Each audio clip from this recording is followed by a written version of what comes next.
Viewers, আবারও চলে আসলাম তোমাদের মাঝে বাছাই করা প্রশ্ন উত্তর নিয়ে। যে সকল প্রার্থীরা এসএসসি জিডি কনস্টেবল এক্সাম 2025 এবং যে সকল প্রার্থীরা এসএসসি জিডি কনস্টেবলের জন্য প্রিপারেশন নিচ্ছেন, তাদের ক্ষেত্রে কিন্তু আজকের এই ভিডিওটি ভেরি মোস্ট ইম্পর্টেন্ট হতে চলেছে। তাই ভিডিওটি স্কিপ না করে সম্পূর্ণটি দেখার জন্য অনুরোধ রইল। সো প্রিয় ভিউয়ার্স, আমরা মেনলি একটি সেটে তোমাদের 10টি করে প্রশ্ন রাখা হবে। মূলত 10টি করে একটা সেটে প্রশ্ন রাখবো। তো আজ থেকে কিন্তু আজকের এই সেটটি প্রথম সেট। তো চলো আজকে প্রথম প্রশ্নটি দেখে নেওয়া যাক। আজকের প্রথম প্রশ্ন হলো, বিখ্যাত গোলকোন্ড দুর্গ কোন রাজ্যে অবস্থিত? ভেরি মোস্ট ইম্পর্টেন্ট প্রশ্ন। মধ্যপ্রদেশ, তেলেঙ্গানা, কর্ণাটক, বিহার। 1 নম্বর প্রশ্নের ক্ষেত্রে কিন্তু একেবারে সঠিক উত্তর হয়ে যাবে option B is the right answer, Telangana. তাহলে বিখ্যাত গোলকোন্ড দুর্গ কোথায় অবস্থিত? মনে রাখবেন তেলেঙ্গানা অবস্থিত। এখানে তোমরা দেখতেই পাচ্ছ, ফুটনোট আমি মেনশন করে দিয়েছি। তো বলা হয়েছে গোলকোন্ড দুটি তেলেঙ্গানা রাজ্যের হায়দ্রাবাদে অবস্থিত। অর্থাৎ গোলকোন্ড দুর্গটি তেলেঙ্গানা রাজ্যের হায়দ্রাবাদে অবস্থিত। এই দুর্গের নির্মাণ করেছিলেন মধ্যযুগের সুলতান বংশ কুতুব শাহী বংশ। তাহলে এই দুর্গ কে নির্মাণ করেছিলেন? মনে রাখবেন মধ্যযুগীয় সুলতান বংশের কুতুব শাহী বংশ। 1518 থেকে 1687 ভারত সরকার এই দুর্গটি পূর্বতাত্ত্বিক হিসেবে চিহ্নিত করেছেন। ক্লিয়ার? এই যে ফুটনোটটি, এই ফুটনোটটি তোমরা দেখবে, এর থেকে কিন্তু অনেক মোস্ট ইম্পর্টেন্ট কোশ্চেন আসে। 2 নম্বর প্রশ্ন, ভারতের সবচেয়ে প্রাচীন হাইকোর্ট কোনটি? ভেরি মোস্ট ইম্পর্টেন্ট প্রশ্ন। Mumbai high court, Madras high court, Allahabad high court, Kolkata high court. 2 নম্বর প্রশ্নের ক্ষেত্রে কিন্তু একেবারে সঠিক উত্তর হয়ে যে option D is the right answer, Kolkata high court. বলা হয়েছে কলকাতা হাইকোর্ট স্থাপিত হয়েছিল 1 জুলাই 1862 সালে। তাহলে এখান থেকে কিন্তু তোমাদের একটি প্রশ্ন আসতে পারে যে কলকাতা হাইকোর্ট কত সালে স্থাপিত হয়েছিল? মনে রাখবেন 1 জুলাই 1862 সালে। ক্লিয়ার? এটি ভারতের সবচেয়ে পুরনো হাইকোর্ট। তাহলে কলকাতা হাইকোর্টের মানে ভারতের মধ্যে সবচেয়ে পুরনো হাইকোর্ট কোনটি? মনে রাখবেন কলকাতা হাইকোর্ট। বর্তমানে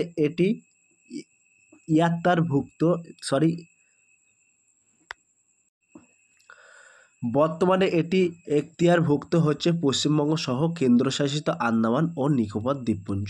ক্লিয়ার? 3 নম্বর প্রশ্ন, প্রথম আন্তর্জাতিক ক্রিকেট ম্যাচ খেলা দুটি দলের নাম কি? ভেরি মোস্ট ইম্পর্টেন্ট প্রশ্ন। কানাডা ও ব্রিটেন, ব্রিটেন ও ভারত, ব্রিটেন ও অস্ট্রেলিয়া, ইউএসএ ও কানাডা। 3 নম্বর প্রশ্নের ক্ষেত্রে কিন্তু একেবারে সঠিক উত্তর হয়ে যাবে option D is the right answer, USA ও কানাডা। তাহলে প্রথম আন্তর্জাতিক ক্রিকেট ম্যাচ খেলা দুটি দলের নাম কি? মনে রাখবেন ইউএসএ ও কানাডা। বলা হয়েছে প্রথম আন্তর্জাতিক ক্রিকেট ম্যাচ 1844 সালে নিউ ইয়র্ক ও আমেরিকা কানাডার মধ্যে খেলা হয়। তাহলে প্রথম আন্তর্জাতিক ম্যাচটি কত সালে শুরু হয়েছিল? মনে রাখবেন 1844 সালে নিউ ইয়র্কে কিন্তু এটা অনুষ্ঠিত হয়েছিল এবং আমেরিকা ও কানাডার মধ্যে কিন্তু খেলা হয়েছিল। এই ম্যাচটি 24 থেকে 26 সেপ্টেম্বর পর্যন্ত 1844 সালে এসটি গগ্রেস ক্রিকেট কাপ এর মাঠে অনুষ্ঠিত হয়। ওই ম্যাচে কানাডা 23 রানে বিজয়ী হয়। তাহলে এ থেকে কিন্তু 4-5টি প্রশ্ন আসতে পারে, তোমরা দেখতেই পাচ্ছ। বলা হয়েছে আন্তর্জাতিক ক্রিকেট ম্যাচটি 1844 সালে কোথায় স্থাপিত হয়েছিল অর্থাৎ প্রতিষ্ঠিত হয়েছিল? মনে রাখবেন নিউ ইয়র্কে, এবং খেলা দুটি হয়েছিল আমেরিকা ও কানাডার মধ্যে। এই ম্যাচটিতে কিন্তু 24 থেকে 26 সেপ্টেম্বর পর্যন্ত 1844 সালে এসটি গগ্রেস ক্রিকেট কাপ এর মাঠে অনুষ্ঠিত হয়।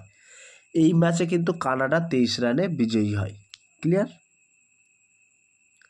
4 নম্বর প্রশ্ন, ব্রিক্স এর ক্ষেত্রে বি অক্ষরটি কোন দেশকে বোঝায়? ভেরি মোস্ট ইম্পর্টেন্ট প্রশ্ন।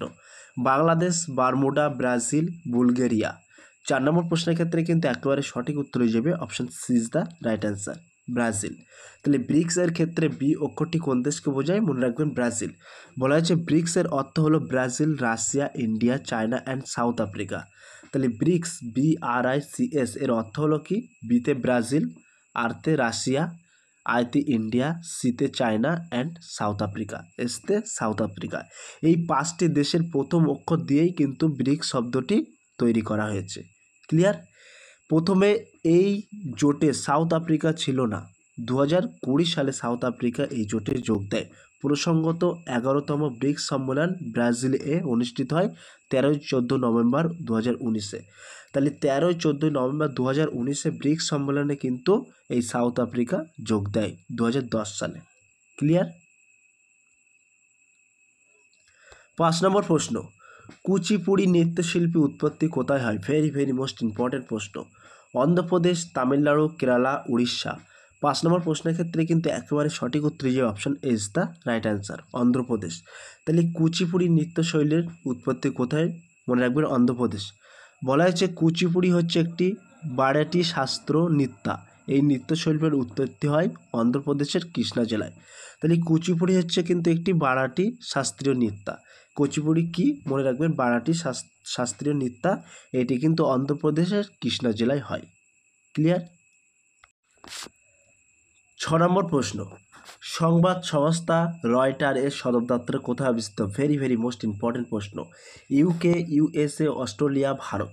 6 নম্বর প্রশ্নের ক্ষেত্রে কিন্তু একেবারে সঠিক উত্তর হয়ে যাবে option is the right answer, UK. UK অর্থাৎ ইউনাইটেড কিংডম। সো প্রিয় ভিউয়ার্স, তোমাদেরকে এরকম সেট অনুযায়ী প্রশ্ন দেবো। সেট অনুযায়ী দিলে তোমরা মূলত ভালো স্কোর করতে পারবে। তো প্রতিটা সেটে কিন্তু আমরা 10 নম্বর করে অর্থাৎ 10টি করে প্রশ্ন রাখবো, এবং দ্বিতীয় সেটেও কিন্তু 10 নম্বরের অর্থাৎ 10টি করে প্রশ্ন রাখবো। আজকের কিন্তু এটি প্রথম সেট। তো এখানে ফুল নোট আছে, তোমরা দেখতে পাচ্ছ। বলা আছে রয়টার একটি আন্তর্জাতিক সংবাদ সংস্থা। তাহলে রয়টার কি? রয়টার কিন্তু একটি আন্তর্জাতিক সংবাদ সংস্থা। রয়টারের সদর দপ্তর কিন্তু লন্ডনে অবস্থিত। রয়টার ইংরাজি, ফরাসি, Arabic, Spanish, Germany, Italian, Russian, Chinese, Japanese, চীন ও উর্দু ভাষায় সংবাদ প্রকাশ করে।